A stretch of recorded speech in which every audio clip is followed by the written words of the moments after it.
মদিনার ভূমি ওরে ও মাটি মদিনার মাটি একদিকে দুই সাথী মাঝখানে আমার নবী জিন্দা শোয়েরা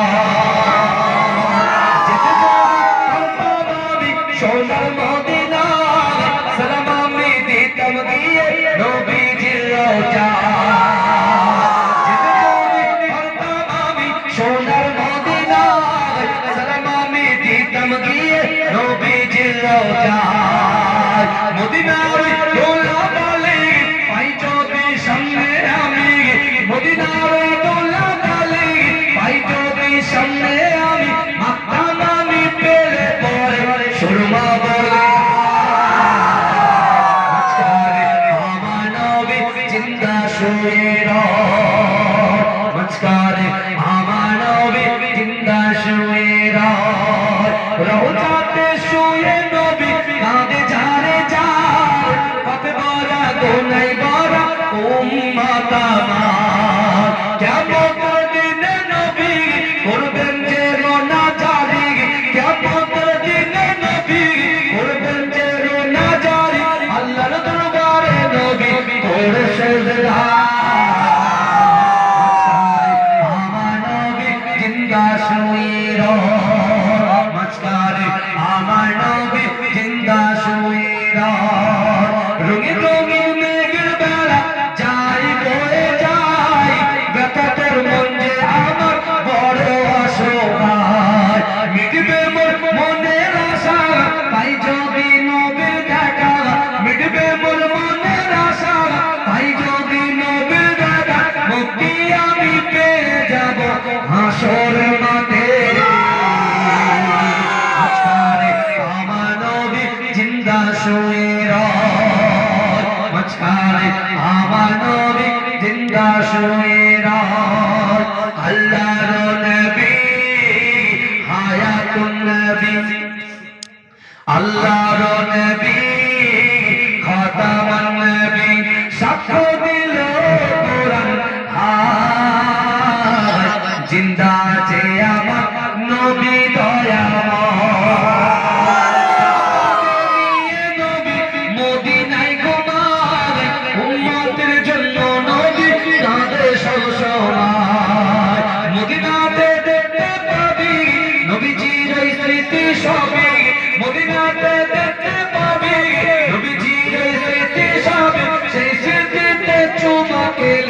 কোনা ধুয়ে যা জিন্দা আছে আমার নবী দয়াময় আল্লাহুম্মা সাল্লি আলা মোহাম্মদ জোরে জোরে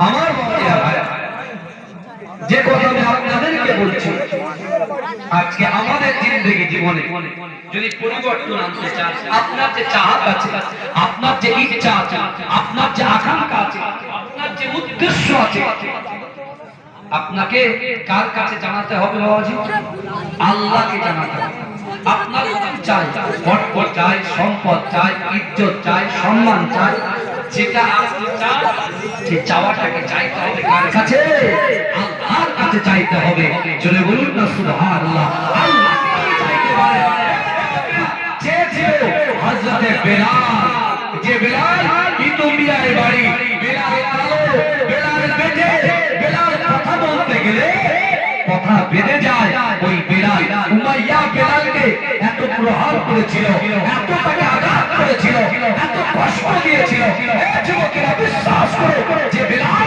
বিশ্বনবী রাসূলুল্লাহকে চিনতেন না বিশ্বনবী বেলালকে চিনতেন না কিন্তু বেলাল উমাইয়ার অত্যাচারিত হয়ে বেলাল মনে মনে নিয়ত করছে আমি যদি এই মক্কার জমিনে কোন মহামানবকে পেয়ে যাই আমি তার হাতে হাত দিয়ে কলেমা পড়ে মুসলমান হয়ে যাব যদি বলবেন না আমাদের এমনি ছেড়ে দিইনি এই যে ভ্যান চালায় আল্লাহ তার ইজ্জত দিয়েছে যে সুইপার ঝাড়ু দেয় আল্লাহ তাকে সম্মান দিয়েছে তার উপরে ব্যক্তিকে আল্লাহ সম্মান দিয়েছে, তার উপরে ব্যক্তিকে সম্মান দিয়েছে যে আপনার 65 তলা বিল্ডিং এর উপরে থাকে।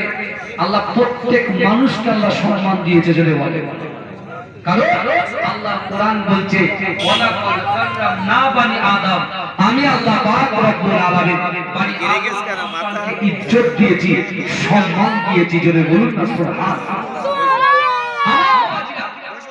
আল্লাহ রাসূল সাল্লাল্লাহু আলাইহি ওয়াসাল্লাম বিশ্বনবী মুস্তাফার পরে আল্লাহ পাক রব্বুল আলামিন যে কোরআনে আয়াতগুলো নাযিল করেছেন, আল্লাহ পাক রব্বুল আলামিন কোরআন শরীফের সূরা 3 এর ভিতরে 4টে কসম আমার আল্লাহ খেয়েছে।